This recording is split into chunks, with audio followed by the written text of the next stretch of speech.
ভারতের বিপক্ষে চাপে থাকাটাই আমাদের জন্য সুবিধাজনক। দ্বিপাক্ষিক সিরিজ খেলতে ভারত সফরে রয়েছে বাংলাদেশ ক্রিকেট দল।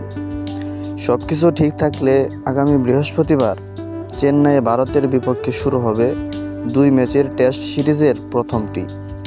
এরপর শুরু হবে 3 ম্যাচের টি-20 সিরিজ। ঘরের মাঠে প্রতিটি দলই শক্তিশালী।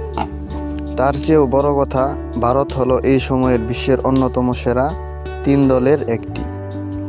তাদের মাঠে প্রতিপক্ষের জন্য সেরাটা ইউজ করে দেওয়া চ্যালেঞ্জিং। টেস্ট সিরিজ শুরুর আগে মঙ্গলবার অনুশীলন শেষে সংবাদ সম্মেলনে কথা বলেছেন বাংলাদেশ দলের প্রধান কোচ চন্ডিকা হাথুরুসিংহে। এক প্রশ্নের জবাবে সংবাদ সম্মেলনে হাথুরুসিংহে বলেছেন, এই চাপকে সুবিধা হিসেবে দেখছি।